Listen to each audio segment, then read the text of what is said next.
안녕하세요. 오늘의 사연입니다. 구독과 좋아요 한 번씩 부탁드릴게요. 바로 사연 시작하겠습니다. 저는 서울에 사는 김수빈이고 31살입니다. 남편은 2살 연상이고 우리는 사내 연애 후 결혼했어요. 결혼 후에도 일을 계속하기로 했기 때문에 저는 부서를 옮기게 되었어요. 부부가 같은 부서에서 계속 근무하는 걸 주변 사람들이 눈치를 주는 분위기가 있었거든요. 한동안은 업무에 익숙해지기 위해 야근을 하기도 했지만 익숙해지면서 그런 일도 없어지고 정시에 퇴근할 수 있게 되었어요. 남편은 원래 야근이 매일 있어서 저는 먼저 퇴근해 요리하거나 청소를 하는 등 집안일을 했어요. 원래 전 요리를 잘했는데 그건 다 엄마 덕분이에요. 엄마는 요리를 잘해서 동네에서 유명했어요. 동네 친구들을 초대해 식사 자리를 자주 가지셨거든요.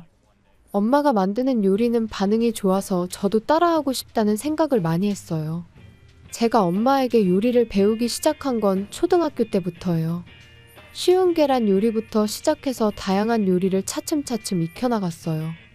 그래도 엄마를 따라갈 수 없을 정도로 엄마의 요리에 대한 열정은 대단해요. 그런 엄마가 얼마 전 쓰러지셨어요. 말기암으로 시한부 판정을 받으셨거든요.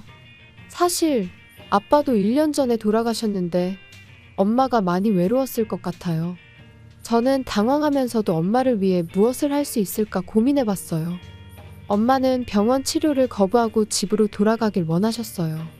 어차피 병원에 있어도 지루할 텐데 집에 가서 좋아하는 요리를 하고 싶다는 엄마의 마음을 저도 받아들여 엄마를 곁에서 보살피기로 했어요. 그리고 한동안은 직장도 휴가를 내기로 했어요. 남편도 이해해줬고요. 반년 동안 저는 엄마의 요리 레시피도 노트에 받아 적고 엄마를 곁에서 보살폈어요. 그렇게 반년이 지난 어느 날 엄마는 아빠 곁으로 떠나셨어요. 엄마의 마지막이 행복했을지는 모르겠지만 평온한 얼굴로 돌아가신 건 분명했어요. 이제 제게 남은 건 많은 요리 레시피와 유산이었어요. 엄마에게 물려받을 유산이 꽤 있었고 외동딸인 제가 모두 물려받게 된 거죠. 남편에게 물려받을 유산에 관해 이야기했는데 금이나 값비싼 액세서리는 은행 대여금고에 보관하는 게 안전하지 않겠냐고 하더라고요. 저는 남편의 조언에 따라 대여금고를 빌리기로 했어요. 그리고 대여금고 열쇠는 집에 있는 금고에 넣어 보관하기로 했고요. 그 사실을 아는 사람은 남편과 저뿐이어야 했어요. 그런데 남편이 실수로 시어머니에게 말했던 거예요. 유산 전부를 이야기한 건 아니지만 시어머니는 상당한 금액이 제 손에 있다는 걸 알게 된 것이죠. 원래 전 시어머니와 사이가 좋지 않았어요. 그런데 요즘은 시어머니가 집에 자주 오시더라고요. 또 약속을 잡아 커피 한잔 하자고 하기도 하고요. 이런 것들이 제 유산을 노린 것인지는 모르겠지만 시어머니의 행동은 분명 이상하다는 생각이 들었어요. 참고로 시댁은 시아버지와 도련님이 한 명 있어요. 시아버지는 과묵한 분이라 여러 번 마주치긴 했지만 대화할 기회는 별로 없었어요. 도련님도 별로 안 친하고요. 시어머니와 지금까지의 대화는 시어머니가 제 외모나 사소한 것들을 괜히 트집 잡거나 예민하게 구시고 그런 말을 들은 저는 고분고분한 성격이 아니라서 할 말하거나 맞받아치는 대답을 하곤 했어요. 시어머니를 말로 이기려 들면 이야기가 길어질 수 있다는 걸 알지만 할 말은 해야 하는 성격이거든요. 그런데 엄마가 돌아가시고 나서 시어머니가 조금 달라졌어요. 저보고 자기를 진짜 엄마라고 생각해도 된다고 말하고 그동안 쌓인 것 있으면 풀라면서 미안하다고 하시는 거예요. 솔직히 별로 내키지 않았지만 차마 입을 놀릴 순 없었고 그저 애교 섞인 미소를 지으며 감사합니다 라고 답하는 것 외엔 할 말이 없었어요. 그러던 어느 날입니다. 남편이 출장을 가게 되었어요. 1년에 몇 번 없는 남편의 출장이라 저는 처녀 시절로 돌아간 기분으로 퇴근 후 동료들과 술을 마실 계획을 세우고 있었어요. 그런데 남편이 제가 하는 이야기를 들었더라고요. 나 출장 가면 나가서 밥 먹으려고? 그러려고. 동료랑 술이라도 한잔 할까 싶어. 괜찮지? 남편은 제게 괜찮다고 했고 집에만 잘 들어오라고 하더라고요. 남편과 이런 대화를 나누고 있었는데 우리 대화를 몰래 엿듣고 있던 사람이 있었어요. 사실 집에는 도청장치가 설치되어 있었다는 걸 나중에야 알게 되었거든요. 남편이 출장을 가는 날 남편을 배웅해주고 저도 회사로 출근을 했어요. 하지만 설마 밤에 섬뜩한 일을 겪게 될 줄이야. 그날 제 업무는 깔끔하게 마무리 지었고 정시에 퇴근하고 오랜만에 여자들끼리 술자리를 가졌어요. 동료들과 술 한잔하자고 했을 때 여자들끼리 모이자고 제안한 건 상사였어요. 그 상사는 언니 같은 느낌의 믿음직스럽고 멋진 분이죠. 그래서 여자들끼리 모임을 하게 되었고 분위기 좋은 곳으로 예약도 했어요. 우리는 즐거운 시간을 보냈고 3시간 정도가 흘러 내일 업무에 지장을 줄 것 같아 해산하기로 했어요. 기분 좋게 집에 가서 행복한 기분으로 잠을 자고 싶었지만 그럴 수 없었어요. 시기가 오른 채로 집에 도착하니 현관문이 열려 있었거든요. 어라? 왜 열려 있지? 저는 불안한 마음에 현관에 놓여있는 남편의 골프채를 하나 꺼내 손에 쥐었어요. 그리고 방들을 둘러보았어요. 거실, 부엌, 작은 방, 안방, 그리고 마지막으로 제 서재로 향했어요. 서재에는 제 금고가 있었어요. 설마 하는 마음으로 서재로 향했는데 안에서 한 남자가 뛰쳐나왔어요. 제가 비명을 지르자 그 남자는 금고를 든 채로 순식간에 현관문으로 도망가더라고요.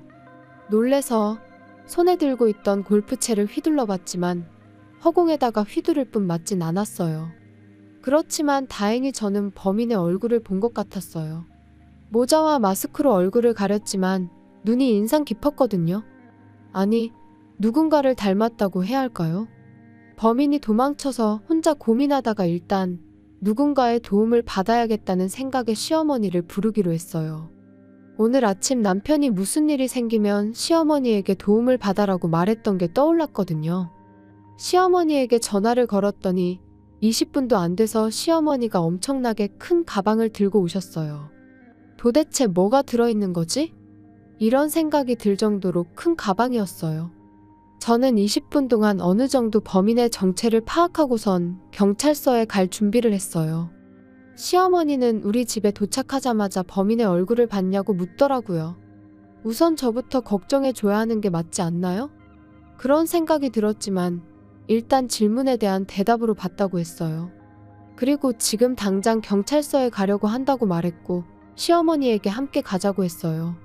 근데 갑자기 시어머니는 들고 있던 커다란 가방에서 사시미를 꺼내 들었어요. 봤다면 어쩔 수 없지. 너가 입을 열지 않겠다고 할 때까지 이 집에서 못 나가. 시어머니는 소리를 지르며 제게 말했어요. 이럴 때 왜 아까 그 골프채가 손에 없는 거야. 놀란 마음으로 공포에 휩싸였을 때 시어머니가 조금씩 가까이 다가왔어요. 저는 급히 그 자리에 있던 쿠션을 시어머니에게 던졌어요. 그러자 긴장하고 있던 시어머니가 손에서 땀이 났는지 실수하고 말았어요. 땀 때문에 쥐고 있던 사시미를 떨어뜨린 거죠. 그리고 시어머니의 오른쪽 발등에 꽂혀버렸어요. 시어머니는 발을 부여잡고 비명을 지르는데 비명을 지르는 시어머니 때문에 어쩔 수 없이 119를 불렀어요. 사실 도둑놈을 검거하기 위해 경찰에 먼저 연락하고 싶었지만 시어머니의 부상이 먼저였어요.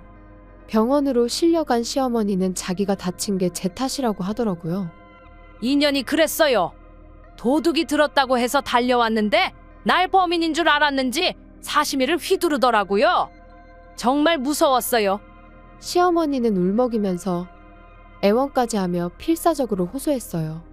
저는 너무 억울해 절대 그런 일 없었다고 말했고 본인이 휘두르다가 떨어뜨려 다친 거라고 해명했어요. 경찰은 제 말에 귀를 기울여 주긴 했지만 그래도 제 말보단 시어머니의 말이 더 신뢰가 갔는지 저를 의심하더라고요. 이 오해를 어떻게 풀어야 할까? 저는 번뜩이는 생각이 떠올라 경찰관에게 부탁해 함께 병원에서 집으로 귀가했습니다. 그리고 경찰이 집에 돌아와서 집안을 살폈어요. 그러면서 도둑이 들었던 사실도 이야기할 수 있었어요. 저는 범인이 누구였는지 경찰에게 말했어요. 그건 바로 도련님이었어요. 눈매가 워낙 특이해 확신할 수 있었거든요. 경찰은 제 증언과 집에서 확인한 물건들을 토대로 수사를 진행했고 곧바로 도련님이 잡혔어요. 알고 보니 집에서 금고를 해체하는 작업을 하고 있었던 거죠. 이유는 금고 안에 내용물을 손에 넣으려고 했던 거였고요. 도련님은 금고에 열쇠는 없고 노트만 들어있었다며 열받아서 노트를 다 찢어버렸다고 했어요. 그 내용물이야말로 제가 가장 소중히 간직하고 싶은 물건이었는데 말이죠. 다음 날 남편은 출장에서 급히 돌아왔어요.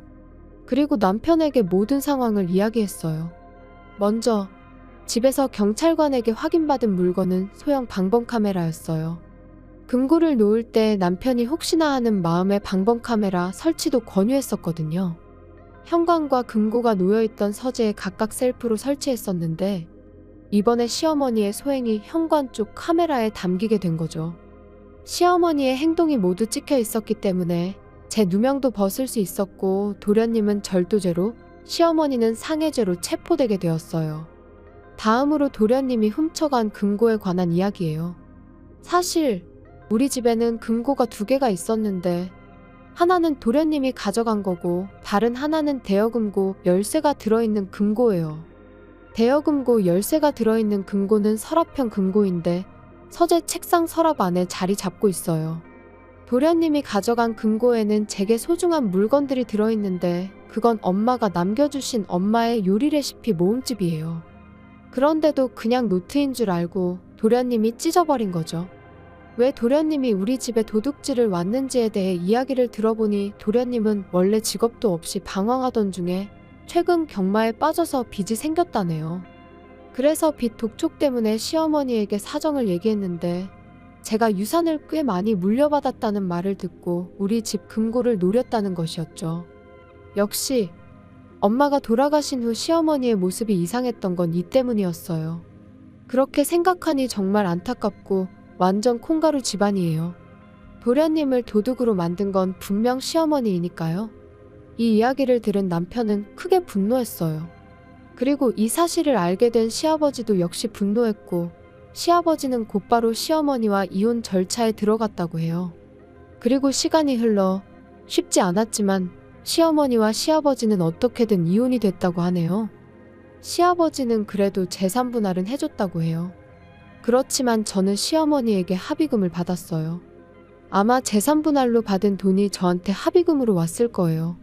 시어머니는 초범에다가 합의가 돼서 운이 좋아 집행유예로 끝났어요. 다소 억울한 판결이었지만 어쩔 수 없었어요. 도련님은 실형을 선고받아 감옥에 가게 되었어요. 아마 감옥에서 나오면 어마어마하게 불어난 빚이 기다리고 있을 텐데 나름 꼬시네요. 그리고 저와 남편은 시어머니와 도련님과는 인연을 끊었어요. 남편이 다시는 만나고 싶지 않다고 했거든요. 그리고 유산은 지켰지만 소중한 엄마의 레시피 책은 찾을 수 없었어요. 다행히도 메인 요리들은 제 머릿속에 있어서 남편과 함께 주말이면 맛있는 요리를 먹으며 평화롭게 지내고 있습니다. 다른 집들처럼 아주 평범하게 그냥 조용히 잘 지내고 싶네요. 시청해주셔서 감사합니다. 그럼 다음 영상에서 다시 뵙겠습니다. 안녕하세요. 오늘의 사연입니다. 구독과 좋아요 한 번씩 부탁드릴게요. 바로 사연 시작하겠습니다. 제 이름은 하윤경이고 나이는 30대예요. 연상의 남편과 7살 된 아들 상혁이와 함께 살고 있어요. 제 유일한 취미라고 할 수 있는 건 요리입니다. 아르바이트도 요리를 할 수 있다는 점 때문에 도시락 가게를 선택했어요. 아르바이트는 일주일에 4일. 일을 하면서도 기성품 반찬은 거의 사용하지 않고 매일 정성껏 요리를 만드는 것이 즐겁습니다. 아들의 간식도 기본적으로 손수 만든 걸 주는데 아들이 맛있게 먹어요. 가끔 아들이 데리고 온 친구들에게도 직접 만든 간식을 내주는데 나중에 아들 친구 엄마들이 레시피를 물어볼 정도로 간식 평판이 좋아요. 다만 요즘 남편의 반응이 아쉬워요. 예전에는 제가 만든 음식에 대해 칭찬을 아끼지 않았는데 요즘은 무관심하거든요. 아무리 정성스럽게 요리를 만들어도 관심을 보이지 않아요. 남편이 제가 귀찮아진 건 아닌지 걱정스러운 나날을 보내고 있었어요. 남편이 아무리 제 요리에 관심을 보이지 않는다고 해도 요리에 대한 열정은 식지 않아요. 아들이 아직 어려 너무 매운 음식은 만들지 못하지만 아들이 먹을 수 있는 한도 내에서 맛있는 카레를 만드는 게 요즘의 제 낙이에요. 아들은 다행히 맛있다며 잘 먹어주네요. 그리고 제 카레 소식을 들은 시어머니가 집에 들르셨어요. 솔직히 시어머니와 사이가 좋은 편은 아니에요. 그건 시어머니가 남편 편만 너무 들기 때문이죠. 결혼한 지 제법 됐고 손주까지 생겼는데도 여전히 제게 남편을 빼앗겼다고 생각하시거든요. 난 너희들 결혼을 인정한 게 아니야. 언제든 상혁이와 아들을 돌려줘도 돼. 라고 말하는 거예요. 포기할 법도 한데 포기란 없나 봐요. 그런 시어머니지만 카레는 또 엄청 좋아하더라고요. 맛집도 찾아다니는 것 같고 SNS에 카레 사진을 올리는 걸 본 적이 있어요. 아들도 그 사실을 알고 제가 최근에 만든 카레가 정말 맛있었다며 할머니도 먹으러 오라고 말했더라고요. 시어머니는 저를 싫어하시지만 제 요리 솜씨만큼은 인정해 주셔서 상혁이의 말에 이끌려 제 카레를 먹으러 오신 거죠. 시어머니는 제게 매콤한 카레가 먹고 싶다고 하시는데 요구사항이 많지만 그래도 맛있으면 솔직하게 맛있다고 말해주시니 그 점은 참 고맙다고 생각해요. 그래서 저는 시어머니의 요청에 따라 조금 매운 카레를 만들어 봤어요. 입맛에 맞았으면 좋겠는데 그렇게 생각하며 시어머니 앞에 카레를 내놨어요. 벌써 숟가락을 들고 먹는 자세를 취하는 시어머니. 한 입 드시고는 행복한 표정을 지으셨어요. 순식간에 다 드시고는 맛있게 잘 먹었다며 다음에도 또 기대한다고 말씀하시고는 돌아가셨어요. 카레를 만들어드리니 남편 얘기도 꺼내지 않고 다른 집안일에 대해서도 불만도 가지시지 않고 정말 좋더라고요. 하지만 남편은 역시나 아무런 관심이 없어 보였어요. 오늘 저녁도 카레인가? 이런 반응이 대부분이었죠. 도대체 어떻게 해야 이 사람이 나에게 관심을 가질까? 저는 화가 치미는 걸 애써 참으며 남편에게 말했어요. 오늘 만든 카레는 어머님도 맛있다고 했어. 카레라면 깐깐한 어머님이 말이지. 당신은 뭐 해줄 말 없어? 맛있네. 엄마도 먹어봤구나. 그냥 제 질문에 대답만 하고 있다는 걸 금방 알 수 있어요. 왜냐면 TV의 시선이 꽂힌 채 하는 대답이었으니깐요. 정말로 제 카레가 맛있는 게 아니라 그냥 맛있다고 대답해주면 된다고 생각하는 것 같더라고요. 도대체 남편이 왜 이러는 걸까? 너무 나한테 무관심한데. 어쩔 수 없이 저는 시어머니에게 상담해보기로 했어요. 어떤 이유라도 알 수 있을지. 시어머니에게 남편 입맛에 맞게 좋아하는 카레를 해줘도 반응도 없고 저에게도 관심이 없는 것 같다고 말했는데 시어머니는 아들이 카레를 엄청 좋아하긴 하는데 자기가 만든 카레가 먹고 싶어서 그런 거 아니냐고 하시더라고요. 저는 예기치 않는 방향으로 이야기가 흘러가는 것 같아서 몇 마디만 이야기를 나눈 후 대화를 멈추었어요. 어쨌든 남편이 카레를 좋아하는 건 확실한데 제게 무슨 감정이 있을지도 모르겠다는 생각이 들더라고요. 저는 그런 답답한 나날을 보내고 있었어요. 그러던 어느 날입니다. 평소라면 부엌에 전혀 들어가지 않던 남편이 밤늦게 부엌에서 분주하게 움직이고 있는 거예요. 저는 처음엔 도둑인 줄 알았어요.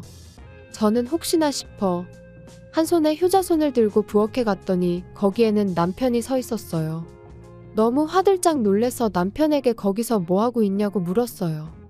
남편은 카레 좀 만들려고 부엌에 있다고 하더라고요. 이 늦은 시간에 갑자기? 그리고 카레를 왜? 너무 이상했어요.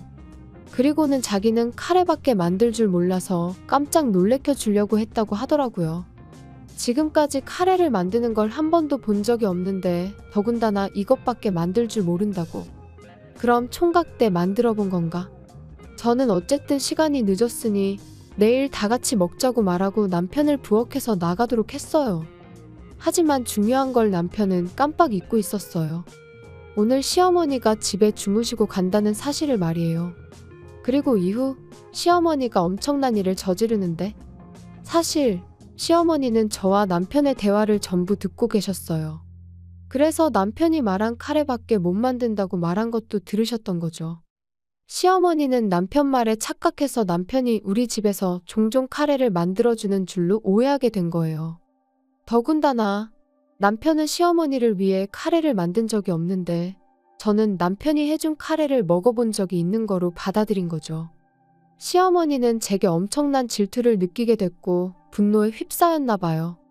결국 해선 안 될 행동을 하시게 되는데 남편이 만들다만 카레를 몰래 부엌에서 먹어본 거예요.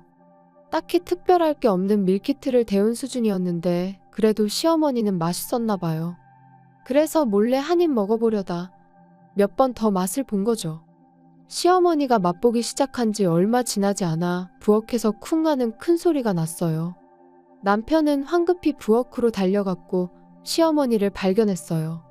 그리고는 시어머니를 흔들며 혹시 카레를 먹었냐며 따지는데 카레를 먹으면 안 된다는 걸 알고 있는 것 같은 표정이었어요. 어쨌든 입에 개거품을 물고 있는 시어머니를 위해 서둘러 구급차를 불렀어요. 그리고 경찰도 함께 불렀어요. 남편에게 이것저것 물어보고 싶은 것이 많았지만 제 물음에는 대답하지 않을 것 같았기 때문이죠. 같은 시각에 도착한 구급차와 경찰차. 저와 아들은 구급차에, 남편은 경찰차를 타고 각자의 목적지로 향했어요. 남편은 경찰서에서 자기가 만든 카레는 아무 이상 없다고 말했다고 해요. 시어머니는 빠른 위세척 덕분에 의식을 되찾았어요. 의식을 되찾긴 했는데 쓰러진 건 기억하지 못하는 것 같더라고요. 제가 카레를 먹고 쓰러져 응급실에 실려왔다고 말해주니 시어머니는 진심으로 놀라셨어요. 설마 남편이 만든 카레를 먹고 쓰러질 줄은 상상도 못하셨겠죠. 그런데 여기서 이상한 점을 발견했어요. 남편이 만든 카레는 저와 아들에게 먹일 카레였거든요. 도대체 남편은 무슨 생각이었던 걸까? 나중에 남편은 경찰서에서 일단 귀가 조치가 됐더라고요. 다시 조사받으러 오라는 말을 들었긴 했을 테지만요. 저는 시어머니 입원 준비물을 챙기기 위해 집에 들렀는데 남편이 이미 집에 와 있더라고요. 근데 저보다 먼저 온 남편은 또 부엌에 있었어요. 오른손으로 냄비를 젓고 있었는데 그건 카레였어요. 분명 남편이 만들었던 카레는 경찰이 가져간 걸로 아는데 또 만든 건가? 저는 남편에게 냄비에 카레는 뭐냐고 물어봤는데 아까 카레 만들 때 조미료 대신 다른 걸 잘못 넣었다며 이번엔 제대로 넣었으니 확실히 효과가 있을 거라고 말하더라고요. 도대체 뭐가 효과가 있다는 건지. 저는 이상한 헛소리를 하는 남편에게 뭘 넣은 거냐고 하니 제 물음에 대답은 하지 않고 와서 맛 좀 봐달라고 하더라고요. 저는 그 카레 절대 안 먹을 거라고 말하고 먹고 싶으면 혼자서 실컷 먹으라고 말했어요. 그랬더니 꼭 카레를 먹어줘야 한다고 하는데 뭔가 이 수상한 상황이 이해가 되기 시작하더라고요. 저는 주머니에서 폰을 꺼내 사진 하나를 보여줬어요. 그건 아들이 다니는 유치원 선생님과 다정하게 팔짱을 끼고 걷고 있는 남편의 모습이었어요. 남편은 화들짝 놀라며 그 사진은 어디서 났냐고 하는데 동네 엄마들 정보력이 얼마나 대단한지 남편은 상상도 못했을 테지요. 남편의 당황한 모습에 저는 그 여자 임신한 거 맞냐고 물었는데 남편은 화를 내며 생사람 잡지 말라고 했어요. 분명 둘이서 함께 산부인과에 들어가는 걸 옆 동네 아는 아줌마가 봤다고 하니 더 이상 입을 열지 않았어요. 남편의 속셈은 카레에 농약을 소량 타서 가족들을 병원에 실려가게 하고 그 카레를 제가 만든 걸로 알리바이를 꾸밀 셈이었던 거죠. 우연히 농약병을 세탁실에서 봤었는데 이야기가 딱 만들어지더라고요. 소량만 넣으면 건강은 회복할 테고 이를 빌미로 쉽게 이혼하려고 했던 거죠. 내가 당신 속셈 모를 줄 알아? 쉽게 쏘가줄 것 같아? 그때 인터폰이 울렸어요. 입원할 줄 알았던 시어머니가 너무 건강해 입원하기 싫어서 그냥 집으로 오셨다네요. 저는 시어머니를 집으로 모셔 지금까지의 이야기를 들려드렸어요. 그러고 나서 저는 주머니에서 뭔가를 꺼냈어요. 남편의 눈이 휘둥그레지는데 제가 꺼낸 건 녹음기였거든요. 지금 우리가 나눈 대화들 경찰이 들으면 어떻게 생각할 것 같아? 그리고 세탁실에 숨겨둔 농약통 내가 못 봤을 것 같아? 남편은 그 자리에 털썩 주저앉더라고요. 남편의 패배가 결정된 순간이었죠. 시어머니는 다행히 제 편이셨어요. 남편에게 도대체 무슨 생각으로 사는 거냐며 바람 피우는 것도 모자라서 임신까지 시켰냐며 혼내시는데 무서워서 어떻게 같이 살 수 있겠냐며 인연을 끊자고 하시더라고요. 저는 시어머니가 남편을 훈계하는 동안 몰래 카레가 담긴 냄비와 농약통을 들고 집을 나섰어요. 목적지는 물론 경찰서죠. 남편은 결국 경찰에 다시 체포됐고 경찰 조사 결과 남편이 두 번째로 만든 카레에는 정말 농약이 들어있었고 많이 먹었으면 위험할 뻔했다고 하네요. 미친 남편과는 서둘러 이혼을 했고, 물론 아들의 양육권은 제가 얻었어요. 그리고 위자료와 양육비도 모두 최대한으로 받아냈어요. 상간녀는 제가 굳이 소문을 안 내도 다 알아서 소문이 나더라고요. 결국 다니던 유치원을 그만뒀고 이사를 간 건지 이 동네에서는 더 이상 보이지 않네요.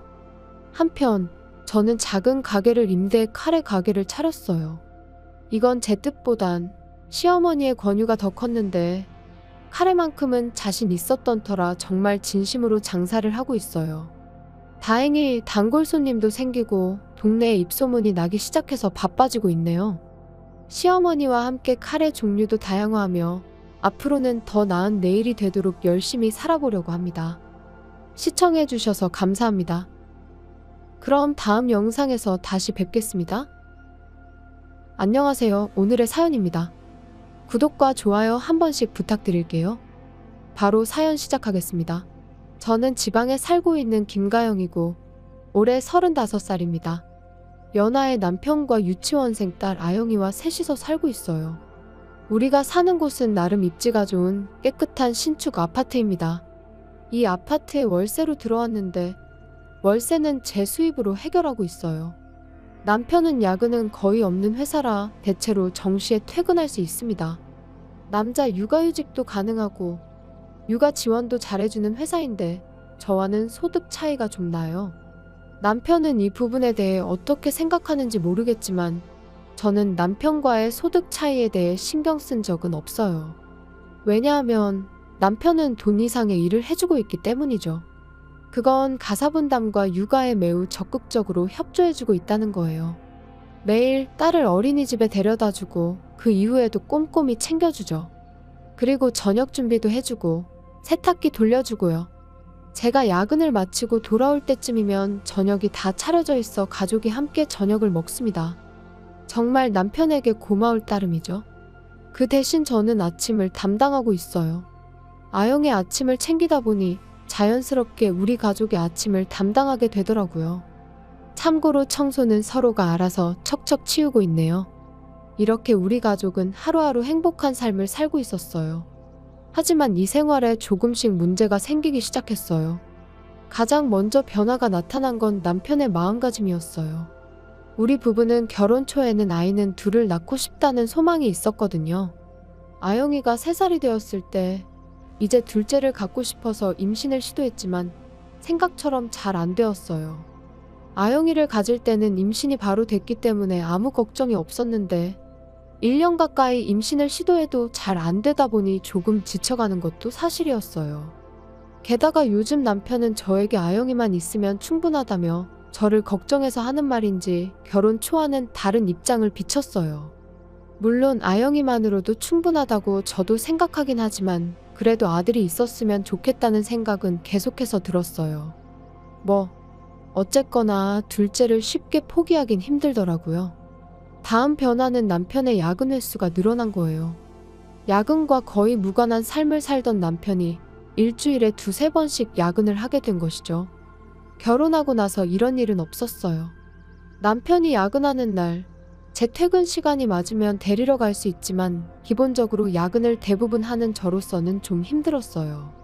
아영이에게는 미안하지만 연장 보육으로 기다려야 하는 날이 많아졌어요.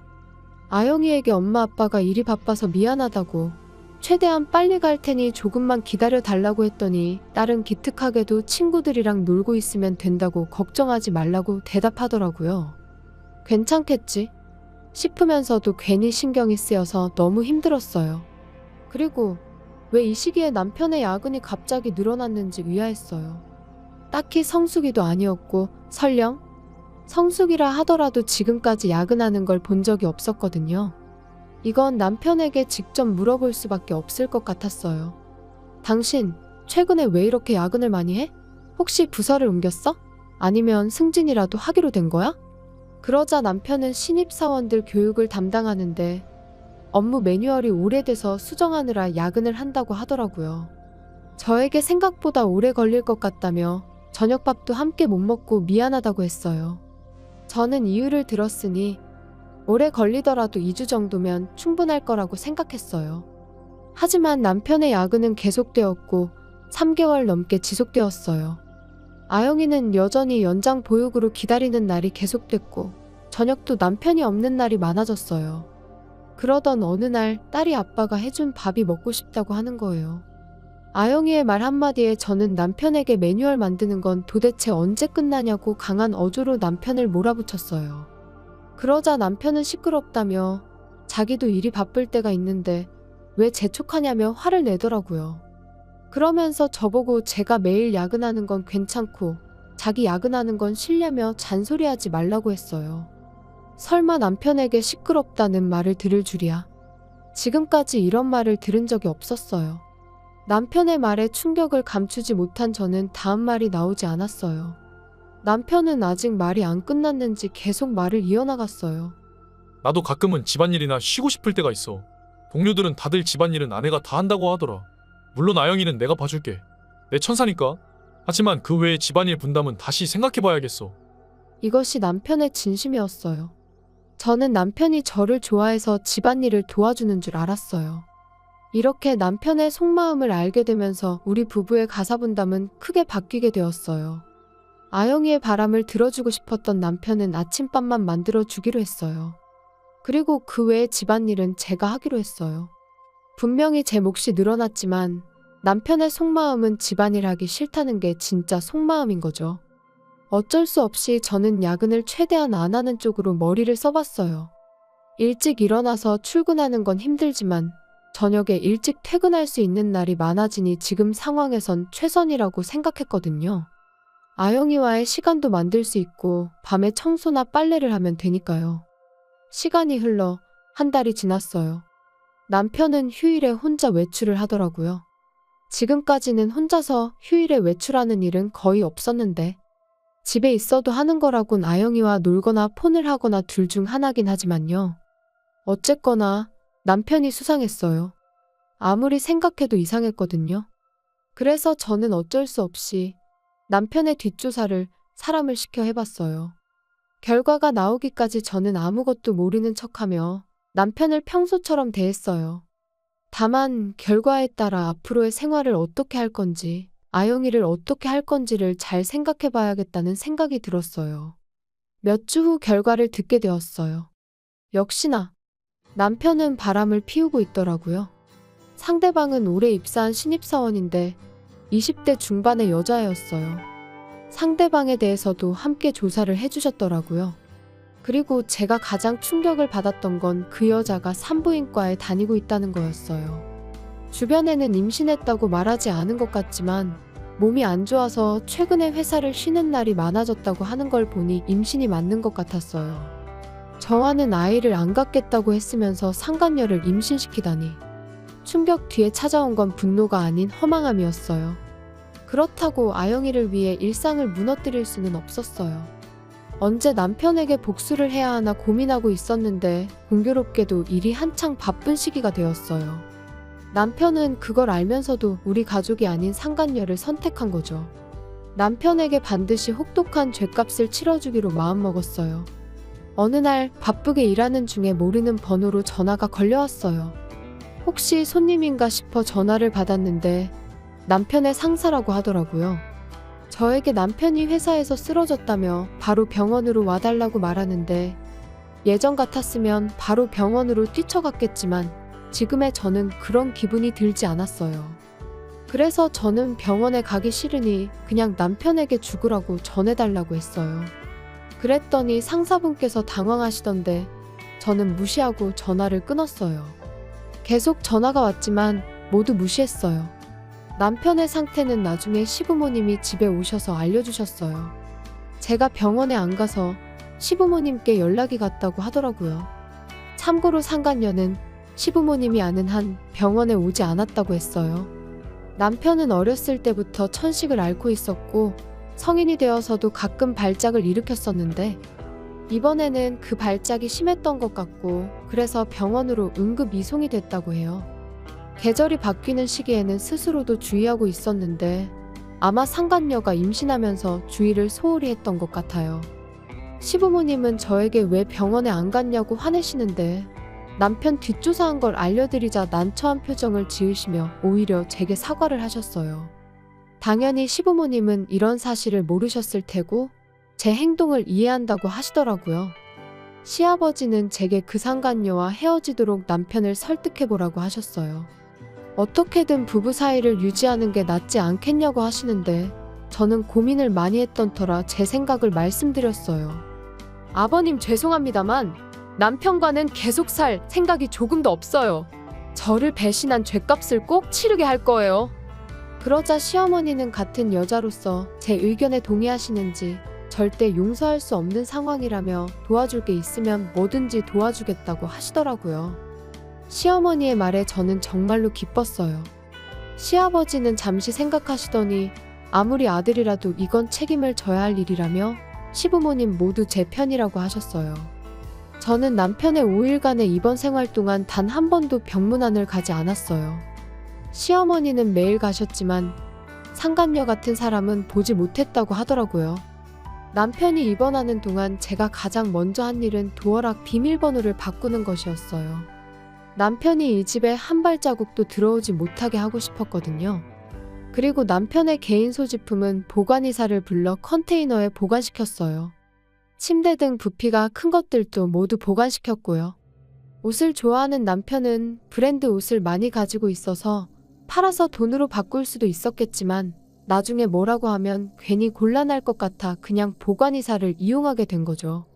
마지막으로 남편이 쓰러졌을 때 연락을 준 남편의 상사에게 연락했어요. 지난번에는 상간녀의 이름만 알려주었기 때문에 무슨 말인지 몰랐을 것 같아서 남편의 바람과 상간녀의 임신에 대해 모두 보고를 했어요. 상사도 상간녀의 컨디션 변화를 눈치채고 있었기 때문에 제 이야기를 전적으로 믿어주는 것 같더라고요. 사내에서 이 일을 어떻게 처리할 건지 의제로 올려두겠다고 했습니다. 남편의 상태는 최근 며칠 동안 점점 더 나빠진 것 같더라고요. 퇴원하면 남편이 어떤 반응을 보일지 기대가 됐어요. 참고로 남편과의 이혼 이야기가 틀어질 경우를 대비해 변호사도 섭외해놨어요. 5일간의 입원 생활을 마치고 남편이 아파트로 돌아왔어요. 하지만 남편은 문을 열 수 없죠. 제가 도어락 비밀번호를 바꿔놨기 때문이죠. 몇 번이나 인터폰을 울리고 밖에서 목소리가 들렸지만 무시했어요. 아영이는 아빠 목소리가 들리는데 괜찮냐고 물어봤지만 저는 이제 아빠 아니라고 말해주며 우리를 버린 사람은 가족도 아니고 아무것도 아니기 때문에 이 집에 들어와선 안 되는 거라고 설명해줬어요. 그렇게 10분이 지나고 20분이 지나도 남편의 목소리는 계속 들려왔어요. 이웃에 민폐를 끼칠 것 같아 어쩔 수 없이 인터폰을 통해 남편에게 말했어요. 비밀번호를 바꿨으니 집에 못 들어올 거고 짐은 보관이사 맡겨놨으니 궁금하면 시어머니한테 물어보라는 말을 해줬어요. 그러자 남편은 집에 들어가게 해달라며 아영이를 보게 해달라고 울부짖는 듯이 말하더라고요. 그 목소리가 얼마나 큰지 더욱이 이웃에 민폐를 끼치게 됐어요. 어쩔 수 없이 저는 이 집에는 절대 못 들어오니까 시부모님 집에서 이야기하자고 말하고 1시간 뒤 만나자고 했어요. 남편도 나름 변명할 기회가 생겼다고 생각한 건지 알겠다고 하더라고요. 그리고 결전의 1시간 후가 되었어요. 저는 아영이를 데리고 변호사에게도 연락하고 시댁으로 향했어요. 정확히 1시간 후에 도착하니 남편이 이미 기다리고 있더라고요. 현관에 들어서자마자 남편은 아영이를 안고 시댁을 나가려고 했어요. 아찔한 순간 시아버지와 변호사가 말려서 아영이는 무사했지만 자칫하면 끌려갈 뻔했어요. 왜 이렇게까지 무모하게 아영이를 데려가고 싶은지 저는 이해할 수 없었어요. 왜냐하면 상간녀가 임신까지 했는데 말이죠. 제 요구는 남편과의 이혼, 외도에 대한 위자료, 아영이의 양육권, 양육비 지급 이 4가지였어요. 물론 위자료는 상간녀에게도 청구할 생각이었어요. 그리고 조금 전 아영이를 데려가려고 했던 일로 인해 접근 금지도 요구사항에 추가하게 되었어요. 남편은 제 요구들을 꺼렸지만 이미 회사에 모든 걸 보고를 해놨고 죗값을 받게 될 거라고 말해주자 허탈한 표정을 지으며 모든 요구를 다 들어주겠다고 하더라고요. 만약 이혼 조정까지 간다고 해도 자신의 불륜이 원인이기 때문에 승산이 없다고 판단한 것 같아요. 그래서 최소한의 금액만 지불하고 끝내자고 생각한 것 같아요. 하지만 남편의 수입과 저축을 고려하면 꽤 금전적으로 부담될 텐데 그 후에 남편은 저와 이혼이 성립되자마자 바로 상간녀와 혼인신고를 했다고 해요. 하지만 그 둘에게서 받은 위자료는 총 6천만 원. 게다가 매달 양육비로 70만 원씩 주기로 되었어요. 좋아하던 옷도 처분하고 돈이 될 만한 것들은 다 처분하고 그래도 부족한 건 빚을 내서 준 거라고 하더라고요. 앞으로 아이가 태어날 텐데 빚을 깔고 시작이라니. 저로서는 정말 상상도 하기 싫은 일이네요. 그리고 중요한 건데 둘 다 해고가 됐다더라고요. 근무 시간에 일은 안 하고 애정행각을 하던가 근무 태도가 불량하고 회사의 이미지를 실추시켰다는 게 인정됐기 때문이죠. 남편은 부서 이동 정도로 끝날 거라고 생각했나 본데 완전 쌤통입니다. 정말 멍청한 두 사람이 빚과 함께 원룸에서 시작하는 걸 보게 되니 정말 속이 뻥 뚫려요. 반면 저는 살던 집에서 나와 다른 곳으로 이사했어요.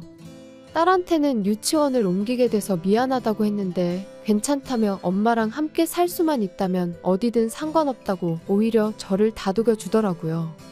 정말 기특한 제 딸을 남부럽지 않게 훌륭하게 키워야겠다는 책임감이 들었어요. 아영이가 성인이 될 때까지 정말 열심히 살아보렵니다. 시청해주셔서 감사합니다. 그럼 다음 영상에서 다시 뵙겠습니다. 안녕하세요. 오늘의 사연입니다. 구독과 좋아요 한 번씩 부탁드릴게요. 바로 사연 시작하겠습니다. 제 이름은 박채연이고 강원도에서 살고 있습니다. 나이는 30대이고 1살 연상의 남편과 결혼한 지 얼마 안 된 신혼부부이죠. 제 신혼생활은 시댁에서 시작되었어요. 시댁에는 시어머니와 시할머니가 살고 있습니다. 동거하게 된 이유는 남편이 고령의 어머니와 할머니를 그냥 둘 수 없다며 동거를 강력히 희망했기 때문이죠. 시할아버지는 오래전에 돌아가셨고 시아버지도 우리가 결혼하기 1년 전에 돌아가셨어요. 이 집의 절대 권력자는 시할머니로 시어머니도 거역할 수 없는 분이죠. 시할머니는 처음 만났을 때부터 남편에게 참 예쁜 며느리를 넣어뒀다며 앞으로 사이좋게 지내자 라며 매우 호의적으로 대해주셨어요. 시어머니도 제가 일하는 걸 아시니 집안일을 분담하자고까지 말씀하셨고요. 그 말에 따라 저는 청소와 빨래를 담당하고 요리는 시어머니에게 부탁하게 되었어요. 시할머니도 가끔 저녁을 만들어주시는데 정말 맛있어요. 다음엔 시할머니에게 요리를 가르쳐 달라고 약속도 했고요. 하지만 그 약속은 지켜지지 않았습니다. 건강하셨던 시할머니가 집 계단에서 발을 헛디뎌 넘어지셨어요. 다리가 골절되었고 나이를 생각하면 앞으로는 휠체어 신세를 져야 할 것 같다고 했어요. 시할머니는 가족에게 간병을 맡길 수 없다며 시설로 들어가겠다고 하시고는 마음에 드는 시설을 골라 시댁에서 나가셨어요. 시할머니가 나가서 외롭다고 생각한 건 저뿐이었던 것 같아요. 시어머니는 시할머니가 나가자 속이 뻥 뚫린다고 큰 소리로 말씀하셨거든요. 남편은 이런 일들에 무관심하다고 해야 하나? 특별히 신경 쓴다는 느낌은 들지 않았습니다. 그리고 다음 날부터 제 생활에 큰 변화가 생겼어요. 우선 시어머니가 분담하던 요리를 더 이상 하지 않으셨어요. 평소에는 아침에 일어나면 맛있는 된장국 냄새가 났었는데 오늘은 그렇지 않았어요. 시어머니가 오늘은 늦잠을 잔 건가? 그렇게 생각했는데 그건 제 착각이었어요. 오늘부터 요리도 며느리가 하도록 해. 나는 이제 집안일에서 손 뗄 거니까 나는 이 집에서 며느리로서 헌신해 왔어. 이 정도 했으면 이제 손 떼도 되지 않겠어? 다정다감하다고 생각했던 시어머니가 변하신 거죠. 직장 생활하면서 시어머니가 만족할 정도로 집안일을 한다는 건 정말 힘들었어요. 지금까지는 불평 없던 청소나 빨래에 대해서도 불평을 하기 시작했어요. 그리고 온갖 불평불만과 더불어 급기야는 사적인 물건들까지 버리려고 하셨어요. 물론 제가 물건이 많은 건 맞긴 하지만 제 허락도 없이 버리는 건 말도 안 되잖아요. 눈치가 보여서 스스로 물건 정리도 좀 했고 정말 필요한 물건만 남겨두기로 했어요. 이제 시어머니가 마음대로 치우지 못하겠지? 라고 생각했는데 보관해놨던 액세서리가 점점 줄어드는 거예요. 남편에게 물어봐도 잘 모른다는 대답만 했고요.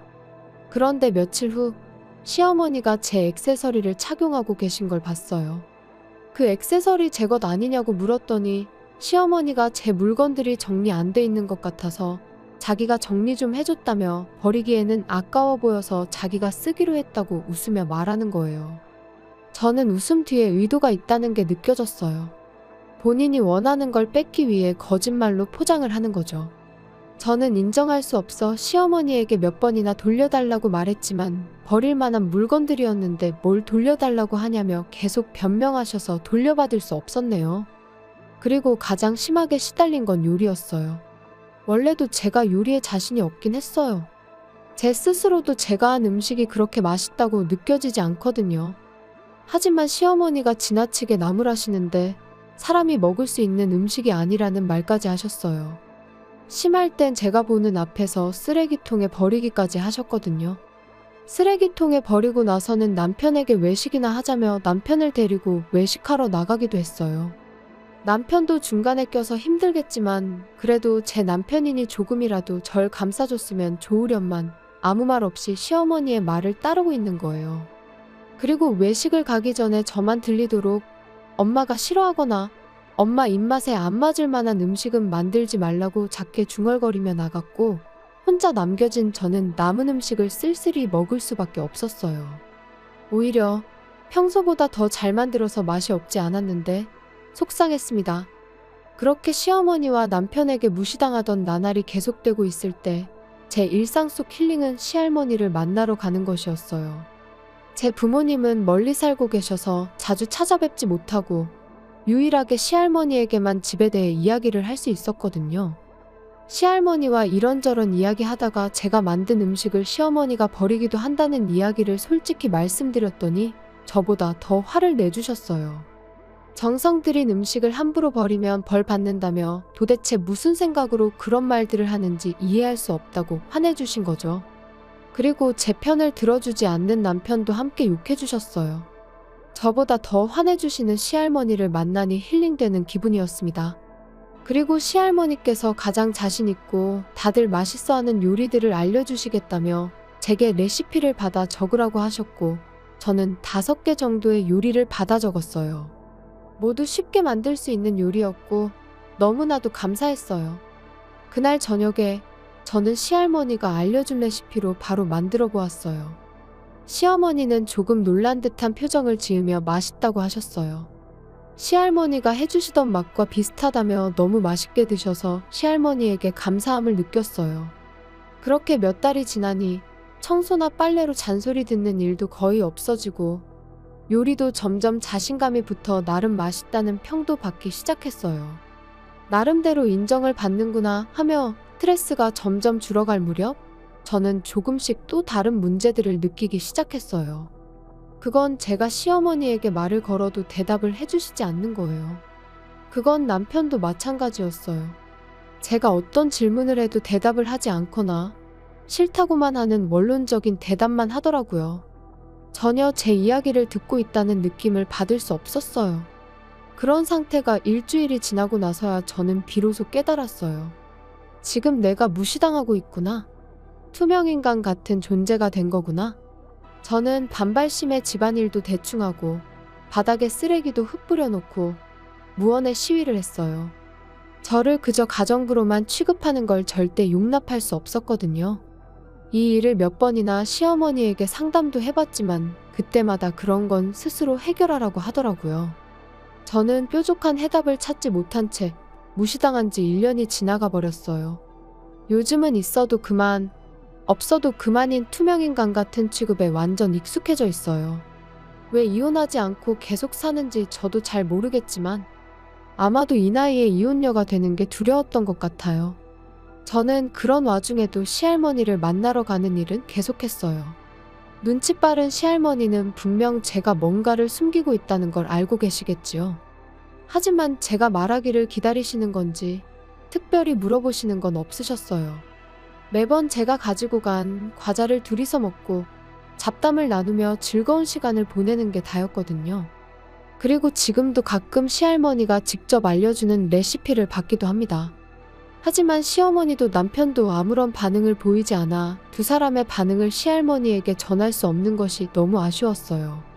오늘은 시할머니의 레시피 중 남편이 굉장히 좋아했던 요리를 만들었는데 늘 그렇듯 아무런 반응도 없고 1년 전만 해도 맛있다고 했는데 그런 생각을 하다 보니 어느덧 시간은 자정이 되었어요.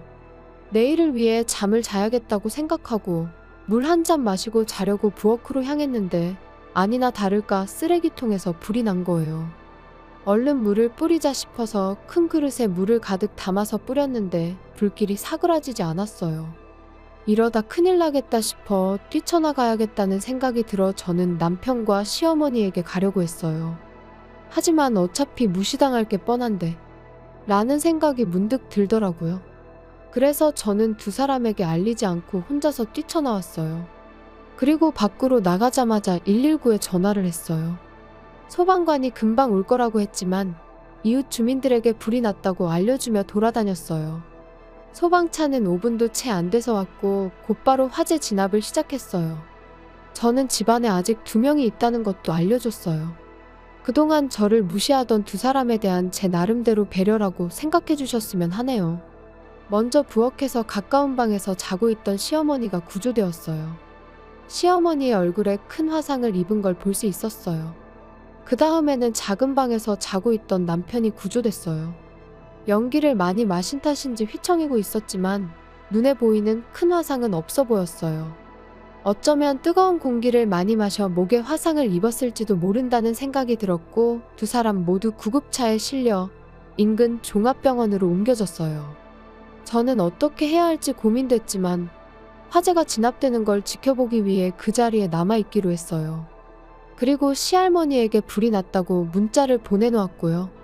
불은 1시간 후에 완전히 꺼졌어요. 시댁은 불에 탔지만 이웃집으로 옮겨붙지 않아 다행이었어요. 그런데 도대체 왜 불이 난 걸까? 저는 계속 생각해봤어요. 쓰레기통에서 불이 난 건 확실해 보였거든요. 혹시 저는 의심 가는 게 하나 떠올랐는데 그건 금연한다고 생각했던 남편이 다시 담배를 피울지도 모른다는 거였죠. 게다가 들키지 않으려고 밤에 몰래 피고 쓰레기통에 꽁초를 넣은 게 문제였던 것 같아요. 소방관들에게도 남편이 담배를 피운다는 걸 알려줬고요. 다음 날 드디어 저는 시어머니와 남편이 있는 병원으로 향했어요. 시어머니는 역시나 뺨에 큰 거즈를 붙이고 있었는데 분명 화상을 입은 것 같았어요. 남편은 여기저기 작은 화상은 있었지만 시어머니처럼 눈에 띄는 화상은 보이지 않았어요. 남편이 입을 열었어요. 어떻게 너 혼자만 대피할 수 있어? 불이 났을 때 바로 알려줬으면 이렇게까지 다치지 않았을 거 아냐? 맞아. 내 얼굴에 큰 화상 자국이 남을지도 모른다는데 앞으로 어떻게 살아야 해? 이거 다 네 탓이야. 오랜만에 대화를 해보나 했는데 그저 저를 비난할 뿐이었어요. 저는 두 사람을 향해 이렇게 말했어요. 두 사람 다 절 평소에는 그렇게 무시하더니 내가 하는 말에 언제 신경이나 썼다고 그래요? 게다가 119 부른 건 저예요. 평소에 당신들을 생각하면 부르기도 싫었지만 불러준 것만 해도 고맙게 생각해요. 제 말이 끝나자 시어머니는 불이라고 했으면 무시하지 않았을 거라며 흉터 생기면 다 책임지라며 저를 절대 용서하지 않을 거라고 하더라고요. 시어머니는 1년 동안 쌓인 결과가 이거라는 걸 모르는 것 같았어요. 만약 입장 바꿔서 자기가 1년 동안 계속 무시당한다면 어떤 기분이 들지는 전혀 상상도 못하는 것 같기도 하고요. 시어머니는 아직 할 말이 많은 것처럼 보였지만 모두의 말을 끄는 건 시할머니였어요. 제가 보낸 문자를 보고 병원으로 오신 것 같았어요. 예상치 못한 인물의 등장에 시어머니와 남편은 당혹스러워 하더라고요. 시할머니는 시어머니와 남편에게 그동안 집에서 일어난 일에 대해 사과할 게 있으면 사과하라고 호통쳤지만 시어머니와 남편은 아무 일도 없었다며 사이 좋다고 뻔뻔하게 대답하더라고요. 화가 난 시할머니는 동네 사람들에게 들은 게 있는데 남편 보고 바람 피우는 거 다 알고 있다고 하더라고요. 저를 무시하기 시작할 즈음부터 저보다 어린 여자와 바람 피우기 시작했던 거고 불륜으로 이혼하면 금전적인 문제가 생기니 저 스스로 이혼을 원하도록 투명인간 취급을 했다는 거였죠. 도대체 이렇게 자세한 정보를 준 동네 사람이 누군진 모르겠지만 시할머니의 정보력에 감탄했어요. 그리고 시할머니는 아는 변호사가 있다며 저에게 아무 걱정도 하지 말라고 하시더라고요. 변호사 이야기까지 하시는 거 보니 확신하시고 말씀하시는 것 같았어요. 저는 시할머니의 조언에 따라 이혼하기로 결심을 했고 소개받은 변호사를 통해 외도로 인한 합의 이혼 절차를 진행하기로 했어요. 다행히 변호사분의 도움으로 어렵지 않게 남편에게 위자료도 받게 되었어요. 남편은 드라마틱한 로맨스를 꿈꿨겠지만 저와의 이혼 과정에서 결국 그 상간녀와 헤어지더라고요. 집에 불이 난 것도 물론 한몫했겠지만요. 그리고 시간이 흘러 화재 원인은 담배꽁초였던 게 밝혀졌어요. 남편 스스로가 자초한 일이 된 거죠. 그리고 둘은 함께 살던 동네를 떠나 다른 지역으로 이사갔어요. 소문에는 시어머니는 얼굴에 화상 자국 때문에 집 밖으로 안 나간다고도 하더라고요. 나름 벌 받는 것 같아서 속이 후련하기도 합니다. 이혼한 뒤 저는 마음이 많이 긍정적으로 바뀌었어요. 지난날 왜 그런 결혼 생활을 계속했는지 의문이 들 정도로 정말 예전과는 다른 삶을 살고 있거든요. 친구들도 전보다 더 활기차 보인다고 말할 정도로 지금이 행복합니다. 이런 기회를 주신 시할머니께 정말로 감사하고 지금도 시할머니가 계시는 시설에 자주 방문하고 있어요. 앞으로는 주도적으로 제 인생을 살아보려고 합니다. 시청해주셔서 감사합니다. 그럼 다음 영상에서 다시 뵙겠습니다.